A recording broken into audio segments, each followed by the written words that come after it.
Greetings, people of God.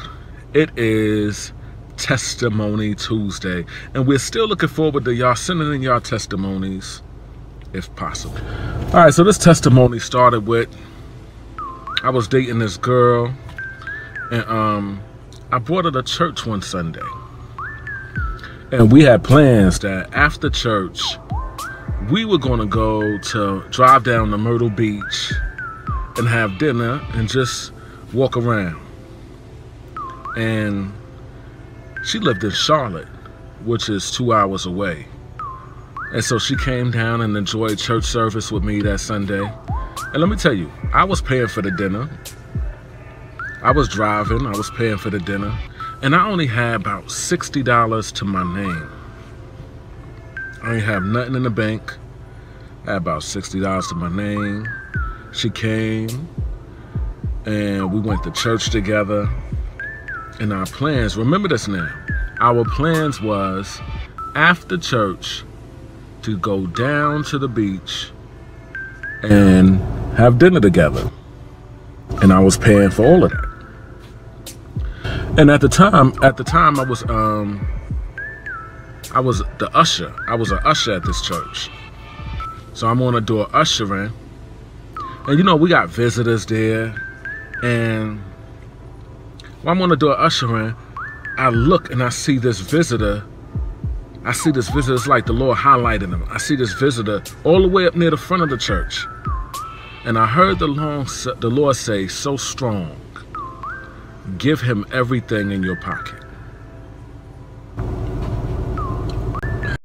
I know a lot of y'all now. Come on, can I just be real with y'all? I wrestled with this, and I'm gonna tell you why. Because I got her here, I invited her here, we going to the beach, we're going to have dinner on me. And I heard the Lord say, give him everything in your pocket. People, now why I am wrestling with this, the guy, he starts standing up. Now he coming my way. And I'm still wrestling with this thing because, I ain't gonna lie, all this flashing in my mind in a matter of seconds. I'm like, what in the world I'm gonna tell her? I got her all the way, she got her own money now. But I'm thinking that I got her here. Now she's gonna think I played games and that I never intended to pay for the dinner, that I always expected her to pay for it, and that I'm just playing. Which wasn't the case. And let me say this, I never doubted what I heard God say. Because it was so, the Lord was on me heavy. He was on me heavy while I was on the door ushering. I'll tell you, I believe I could have laid hands on anybody and pow, they went down. He was on me that heavy.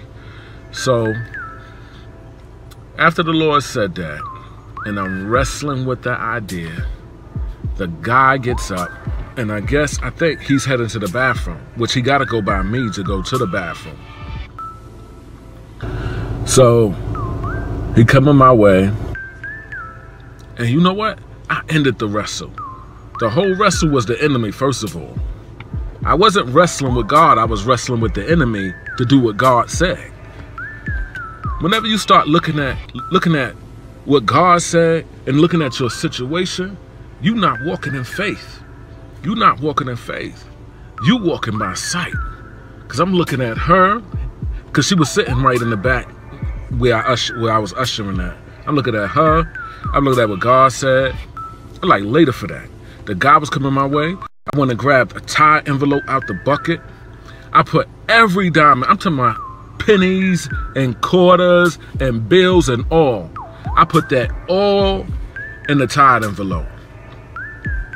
He coming my way. The wrestle is over. I'm gonna follow God. I'm gonna obey God. She can get mad if she want. She could go back to Charlotte 2 hours if she want.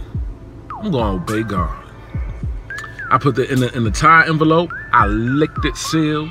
And when that man came, I opened the door for him to let him go out the doors of the sanctuary to the bathroom. And I came out the door with him. I put the tie envelope in his hand, And I said, I didn't even tell him God told me to give it to him. Did I? I didn't. I did. I just gave it to him. And I said, can I pray for you? He said, yeah. I prayed for him with my hand on the tithe envelope and his hand on the tithe envelope. Because I believe when you sow, you got to water your seed. Even Jesus took the 2 fish and the 5 loaves of bread. He took, which was a seed. He took the seed, he lifted up to heaven, and he watered his seed. That's why it was a harvest. That's why it was multiplication. It multiplied. You got to water your seed. I don't care. Let me tell you something. I'm going to stop right here. When I went to the Generals of Deliverance in Texas with Alexis Maston, Eckhart, Kimberly Daniels, and all of them, and Sophia Ruffin, a woman was waiting on me in the hallway. I'm cutting right here. I'm going to get back to the story. A woman was waiting on me in the hallway. And it was a line of people to talk to me. I was surprised because I had Tron Moses on my shirt. People know the name. So a lot of people was waiting to talk to me. I talked to one lady, bow, she left. Another lady waiting to talk to me, bow, she left. Another lady waiting to talk to me. I'm trying to get to the bathroom, to be honest with you. And this woman, she said, your channel was such a blessing, and slapped $100 in my hand. And I grabbed her hand. She thought I was giving it back. I'm like, woman, is you crazy? I ain't giving this back. She thought I was giving the $100 back. I wasn't giving the $100 back. I was grabbing her hand to water so we could both pray over and water this seed together. I always water my seed. That's the point I was making. So I was praying for the guy. She thought I was giving that $100 back. She said, no. She jumped back and no. Is you crazy?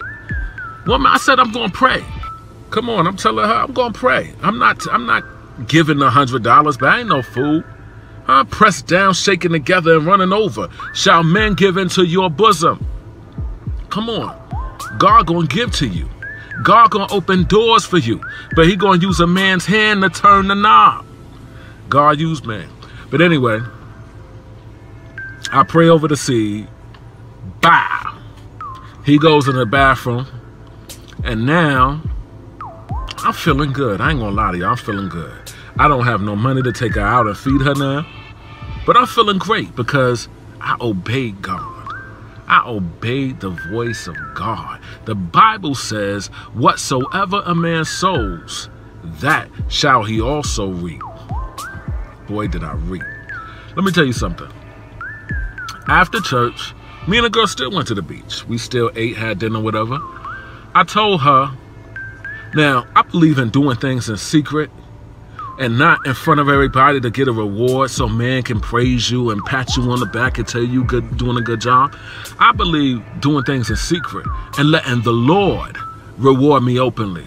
So when I do stuff, I don't tell people I did it until I receive the harvest, until I receive the end of that thing, till the testimony come. But anyway, I told her what I did. And the only reason I told her what I did, because I invited her, and I feel like that was only right. I invited you. I don't have the money now.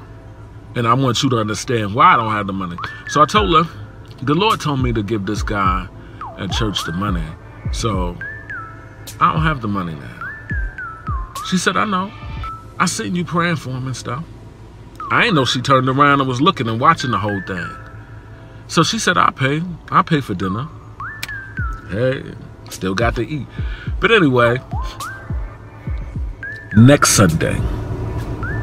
Somebody say next Sunday. Next Sunday, the prophet is preaching. And while the prophet is preaching, the prophet of the house, while the prophet is preaching, I'm saying to myself, how come prophets never say anything to me? That's what I was thinking. We had a prophet come near the one time, and the prophet tried to preach. The prophet tried to preach. The prophet tried to get in the word. But the prophet ended up prophesying to about 95% of the church. I kid you not. He wanted to preach. He tried to preach.